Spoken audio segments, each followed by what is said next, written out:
Donc, Margot, merci de prendre ce petit temps avec moi pour venir partager ton expérience avec moi. Donc, tu as suivi mon accompagnement et l'idée, c'est que ça faisait plusieurs années que tu étais en difficulté avec ton poids.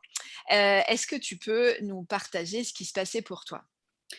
Alors, j'ai commencé du coup à prendre la pilule quand j'avais 17 ans et à partir de là, j'ai commencé à prendre du poids et à avoir les effets indésirables du stress qui sont arrivés dans ma vie, ce qui m'a fait prendre beaucoup de poids et en plus après cela, j'ai été au Canada et donc j'ai vécu ma vie, pleinement au Canada et ce qui fait que j'ai pris du poids également là-bas. Et on m'a découvert également de l'endométriose et je pense que l'alimentation que j'avais en même temps que l'endométriose faisait que je souffrais énormément et que je prenais du poids en plus. Et du coup, il y a un moment où quand je suis revenue en France, j'ai décidé que c'était juste plus possible parce que j'arrivais plus à me regarder dans un miroir, je me reconnaissais plus et en plus, je me sentais très mal dans mon corps et dans ma tête. D'accord. Et avec tout ça, du coup, tu as mis, le doigt dans l'engrenage des régimes au sens, Voilà. restriction, frustration J'ai et il s'est passé quoi avec ça pour toi?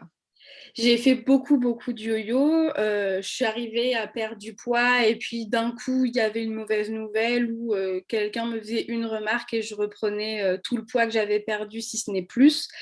Et j'ai fait ça ouais, pendant de mes 17 ans jusqu'à aujourd'hui, donc 23 ans. Et c'était juste plus possible en fait de faire que des yo-yo. En plus, mon corps me disait à chaque fois stop parce que je tombais souvent malade. Parce En qu'il plus. le supportait pas du tout, quoi.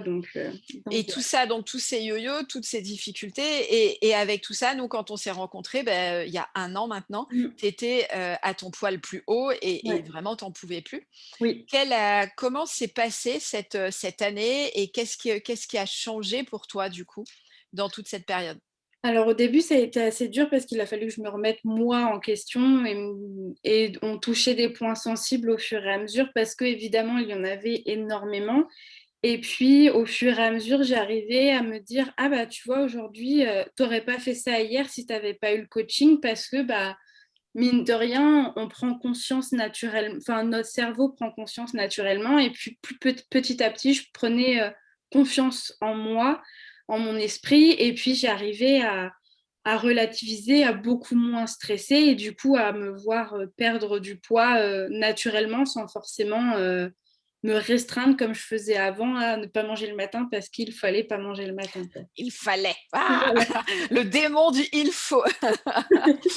Et justement, donc au total, tu as perdu 10 kilos quand même, on peut le dire Oui. et ça, c'était, avec au niveau de l'alimentation, c'était plutôt, assez souple et facile? Il y avait des frustrations? Tu en es où aujourd'hui de ce système restriction-frustration, en fait?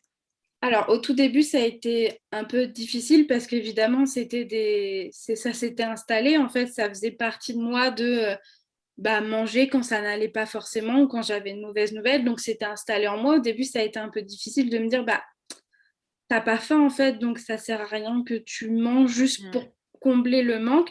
Et maintenant, ça, c'est naturel, c'est-à-dire que j'ai faim, je mange, j'ai pas faim, je mange pas, et mon corps me le fait très bien ressentir. Enfin, il le sait, quoi. C'est lui qui le sait plus que mon cerveau. Et en fait, il le sait depuis toujours, hein. C'est juste que Voilà, toi, tu as appris à décrypter le message. On est ouais. d'accord, c'est ça, Oui, hein? c'est OK, exactement super. ça. Et du coup, est-ce que là, comment est-ce que tu te sens? Tu vois, parce que tu avais fait plein de régimes avant. Tu Quand tu finis un régime, tu sais un peu où tu en es, enfin et là, cette fois-ci, où on termine, on fait ce bilan ensemble, comment tu sens l'avenir pour toi? Est-ce que tu sens que ça il y a des choses profondes qui ont changé ou pas? Ou il y a des comment est-ce que tu sens la suite là? Bah, déjà, j'ai arrêté de manger mes émotions. Ah, Là c'est où beau j'ai ça. mis le point dessus, c'est que vraiment j'ai arrêté de les manger et maintenant je les accepte. En fait, s'il faut que je pleure, bah, tant Mmh. pis, je pleure. Je pense que tout le monde pleure à l'heure d'aujourd'hui. Enfin, Ouais. je veux dire, il y a aucun souci là-dessus. Et puis j'arrive aussi à beaucoup mieux respirer quand je stresse parce que, quand je stressais, c'était juste une horreur. Et j'ai vraiment appris à accepter et maintenant je me sens beaucoup mieux dans mon esprit, dans mon corps j'ai encore du chemin à faire parce qu'il y a toujours des objectifs qu'on veut atteindre. On n'est jamais satisfait de ce qu'on Ouais, a, mais tu que 24 ans, hein, tu vas voilà, peut-être progresser un peu. En tout cas, c'est tout le mieux que je te souhaite, tu vois. voilà. Non, je pense vraiment que j'ai atteint 80% des objectifs que je m'étais fixés avec ça. Ok, c'est génial, super. Si une de tes amies te demandait, tu penses quoi, j'y vais pas, tu lui dis j'hésite, je sais pas trop, tu donnerais quoi comme conseil? Fonce. Fonce parce que mine de rien, on se rend pas compte, mais la nourriture, ça fait beaucoup sur notre esprit, sur notre corps. Ce qu'on mange, moi, je pense que c'est 50% de nous, en fait. Et du coup, quelqu'un qui a envie d'y aller, c'est déjà qu'il se pose énormément de questions et c'est qu'il est peut-être pas forcément dans son corps. Donc, essaye. Et après, si ça te convient pas, t'arrêtes, mais essaye et tu verras, quoi. Mais fonce. Fonce. Ok, génial. Merci beaucoup, Margot. Merci beaucoup pour ce partage.